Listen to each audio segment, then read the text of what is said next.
ప్రజా దర్బార్ అంటిరి పోకపోతిరి. నాకు కాన్వాయ్ ఎందుకు, నాకు పెద్ద కాన్వాయ్ వద్దు, నేను సింపుల్గా పోతా, 15 కార్లు కాదు 9 కార్లే కావాలి, నేను పోతే ట్రాఫిక్ ఆపకండి అని ప్రగల్భాలు పలికితిరి. ఇవాళ హైదరాబాద్లో ప్రయాణం చేస్తున్నటువంటి ప్రజలందరికీ తెలుసు, ముఖ్యమంత్రి గారు కాన్వాయ్ పోతుందంటే ఎక్కడికక్కడ ట్రాఫిక్ ఆపుతా ఉన్నారు. కానీ దాన్ని కవర్ చేయడానికి మీ చుట్టూ ఉండే బాజా భజంత్రీలు, ప్రాపగండా టీమ్స్ ఏమంటున్నారు? అయ్యో అంబులెన్స్ వచ్చింది రాగానే మా ముఖ్యమంత్రి తవ్విచ్చిండు అంటున్నారు. ఇయ్యాలే కదా, మినిమం కట్టసి కదా. చెప్పిన మాట తప్పి ఉల్టా ప్రాపగండా చేసుకోవడం. కేవలం ఈ ఒక్క విషయమే కాదు, కుటుంబ పాలన అంటుంది. మరి వాళ్ళు అధికారికంగా మీ సోదరులు కొంతమంది జిల్లా రివ్యూలలో వేదిక మీద కూర్చోబడుతుంది, ఇంకా కొంతమంది సోదరులు వేరే వేరే నియోజకవర్గాలకు ఇన్ఛార్జీలు ఉండబడుతుంది, ఇంకా కొంతమంది సోదరులు ఏమేం పనులు చేస్తున్నాయో ప్రజలందరికీ కూడా తెలుసు.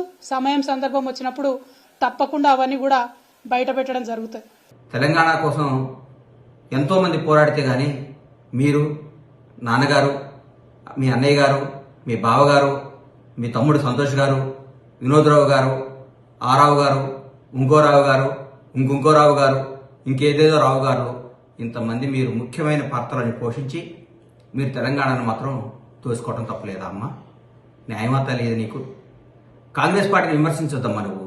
ఎందుకంటే కాంగ్రెస్ పార్టీ తెలంగాణకి ఎంతో చేస్తుంది, తెలంగాణ ఇచ్చింది.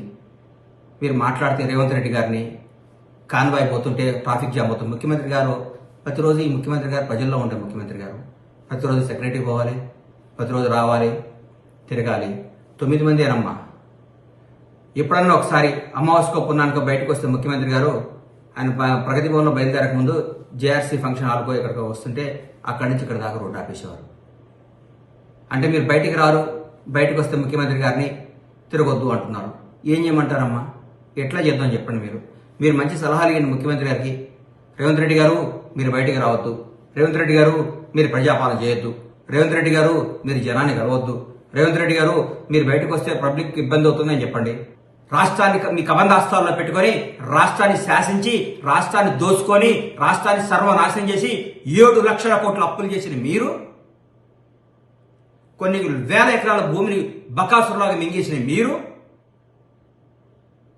ఏ డిపార్ట్మెంట్లో పోయినా అన్ని లొట్టలు చేసిన మీరు, ఈ రోజు కాంగ్రెస్ ప్రభుత్వాన్ని విమర్శించడం ఎంత మట్టికి న్యాయం తల్లి మీకు?